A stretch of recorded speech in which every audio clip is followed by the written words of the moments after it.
নমস্কার বন্ধুরা, Pinki kitchen village স্টাইলে সকলকে জানাই স্বাগত। এই বৃষ্টির মরশুমে ছেলের আবদারে বানাতে চলেছি চানা পনির রেসিপি, সাথে আছে লুচি। বন্ধুরা, কালকে আমি রাত্রে এই চানা মটরটি ভিজিয়ে রেখেছিলাম। এখন আমি ভালো করে ধুয়ে নিয়েছি, নিয়ে এটা আমি প্রেসার কুকারে দেব, দিয়ে 3-4টে সিটি দিয়ে নেব। মটরগুলি আমি প্রেসার কুকারে দিয়ে দেবো সেদ্ধ হওয়ার জন্য। এবার বন্ধুরা, আমি কিছুটা পরিমাণ মতো জল দিয়ে দিলাম মটরগুলো যাতে সেদ্ধ হয়ে যায় ভালোভাবে। এবার আমি গ্যাসটি ধরিয়ে দিলাম, এটা মটরটা সেদ্ধ হতে থাকুক ভালোভাবে। এবার আমি পনিরটা ছোট ছোট টুকরো করে কেটে নেব।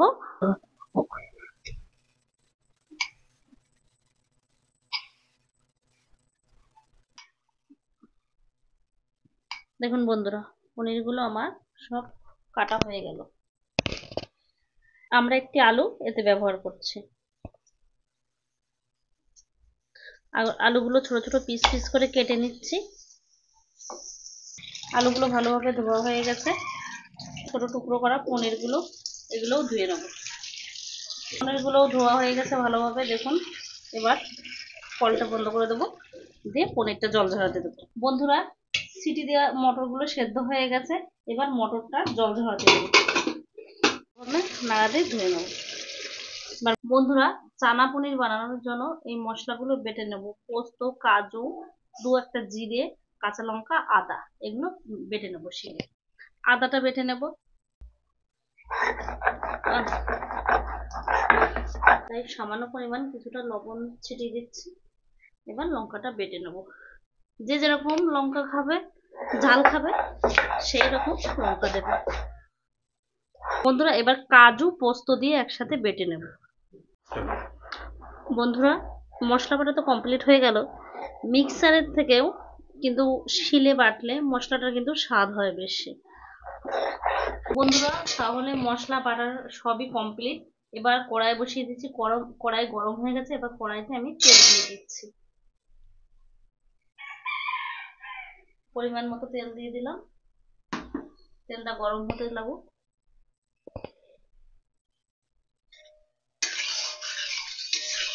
বন্ধুরা, তেল তো গরম হয়ে গেছে, তেল থেকে ধুমো বেরোচ্ছে। এবার আমার কেটে রাখা পনিরগুলো আস্তে আস্তে দেব, দিয়ে ভেজে নেব।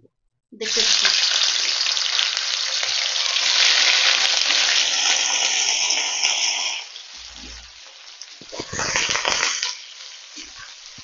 দেখুন পনিরগুলো নাড়াচাড়া করছি। বন্ধুরা, পনিরগুলো তো ভালোভাবে লাল লাল করে ভাজা হয়ে গেছে। এবার পনিরের গায়ে একটু সামান্য একটু হলুদ দেবো, যাতে ভাজাটা হয়েছে হলুদ হলুদ, যাতে ভালোভাবে বোঝা যায়। অল্প একটু দিলাম, সামান্য পরিমাণে, না দিলেও পারবে। দেখুন, এবার ভালোভাবে হলুদ হলুদ হয়ে গেল। আমার ভাজাটাও কমপ্লিট হয়ে গেছে। দেখুন কত সুন্দর কালারও চলে এসেছে। এবার পনিরগুলো এক এক করে নামিয়ে নেব।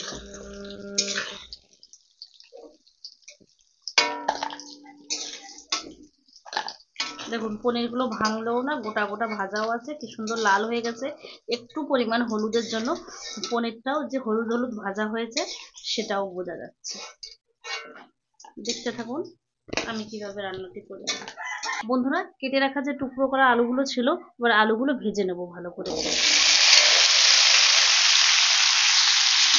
আলুগুলো এবার লাল লাল করে ভেজে দেবো ঠিক একইভাবে। দেখুন, নাড়িয়ে চাড়িয়ে দিয়ে দিলাম। হতে থাকুক আলু ভাজাটা। আলুটা আলাদা পাত্রে তুলে নেব। বন্ধুরা, আলু পনির তো ভাজা হয়ে গেল। এবার চানা মশলাটা রান্না হবে। কড়াইতে তেল আছে, আর একটু সামান্য পরিমাণে তেল দিয়ে দেবো। এবার ফোড়নে দেব একটা শুকনো লঙ্কা পাতা, এলাচ, দারচিনি, লবঙ্গ দিয়ে দিলাম। এবার এটা নাড়াতে থাকি।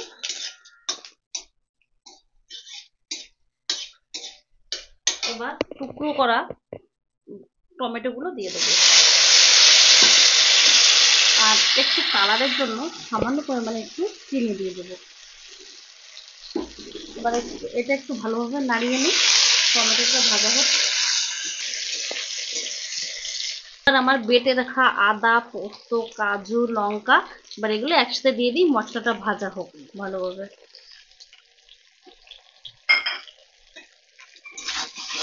আস্তে আস্তে নাড়া দেবো, দিয়ে এটা আমি ভেজে নেবো।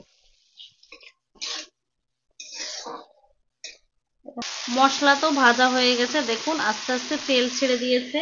এবার এর মধ্যে একটু হলুদ দেব, 2 চামচ হলুদ দিয়ে একটু নেড়ে দেব। ভাজা হয়ে গেছে, এবার ওই ভাজা মশলার মধ্যে আমি এই চানা মশলাগুলো দিয়ে দেবো, দিয়ে ভালোভাবে একটু মশলা নাড়াচাড়া করে দেবো, কষিয়ে নেবো। ভেজে রাখা আলুগুলো দিয়ে দেবো, দিয়ে আর একটু নাড়িয়ে চাড়িয়ে নিই।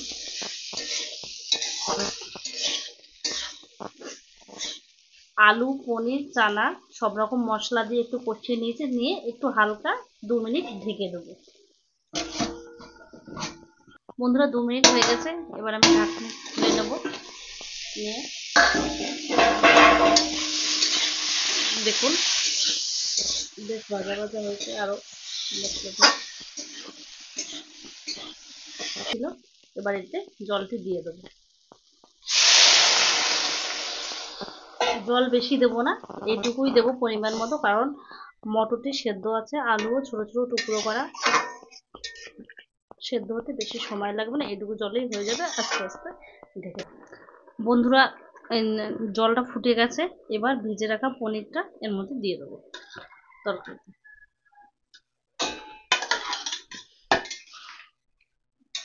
দিয়ে কিছুক্ষণ ঢেকে রাখলে আমাদের রেডি চানা পনির মশলা।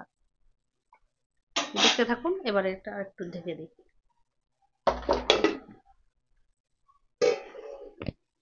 বন্ধুরা 20 মিনিট হয়ে গেছে, এবার আমি ঢাকনাটি তুলে নেব। দেখুন আমাদের চানা পনির মশলা রেডি হয়ে গেছে, দেখুন পুরো রেডি হয়ে গেছে। এবার একটু সামান্য পরিমাণ গরম মশলা অ্যাড করে দেব। বন্ধুরা তাহলে আমার রান্নাটা এখানেই কমপ্লিট হলো। আপনারাও বানাবেন বাড়িতে, খেয়ে দেখবেন, দারুণ টেস্টি।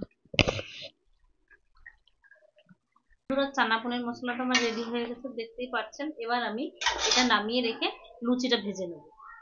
দেখতে থাকুন, এটা আমি নামিয়ে ফেলছি, সঙ্গে থাকুন, দেখতে থাকুন। বন্ধুরা চানা পনির তো মশলা রেডি। এবার আমরা কড়াই দিয়ে দিয়েছি, লুচিটা ভেজে ফেলবো। কড়াই গরম হয়ে গেছে, তেল দিয়ে দিচ্ছি, দেখতে থাকুন। লুচিগুলো এবার পরপর ভেজে ফেলবো সব। তেলটা গরম হয়নি, কড়াই গরম, তেল দিলাম। বন্ধুরা তেল গরম হয়ে গেছে, এবার লুচিগুলো দিয়ে দেবো, বেলে রাখা লুচিগুলো। বন্ধুরা দেখুন লুচিটা হালকা ফুলে গেছে, এবার আরেক পিঠ উল্টে দিলাম, লাল লাল হয়েছে। এইভাবে ভাজতে থাকি, এটা নামিয়ে ফেললাম। বন্ধুরা আমাদের লুচিগুলো সবই ভাজা হয়ে গেছে, কমপ্লিট। দেখুন কত লুচি হয়েছে, এই যে। আর দেখুন এই যে গামলা এখনো কড়াইতে একটি আছে, ফুলকো লুচি, এই যে দেখুন। বন্ধুরা আমাদের লুচি চানা পনির রেডি। আর আমার চ্যানেলটি যদি ভালো লাগে আপনারা অবশ্যই লাইক, কমেন্ট, শেয়ার করে দেবেন। এবার চলুন ওদিকে ওদের খেতে দেবো। দেখুন বন্ধুরা রান্না বান্না তো কমপ্লিট, এখন পিসি, মা, ছেলে, মেয়ে সবাইকে খেতে দিয়েছি। এবার এরা বলুক খেয়ে আমার রান্নাটা কেমন হয়েছে। মা বলো কেমন হয়েছে? রান্নাটা খুব সুন্দর হয়েছে। মিনাক্ষী এত তোর সুন্দর কেমন সুন্দর লেগেছে? হয়েছে, খুব সুন্দর। তাহলে যাক, তোদের ভালো লেগেছে তো? হ্যাঁ। রোহন বলো। বাবু So beautiful, so elegant, just looking like a wow.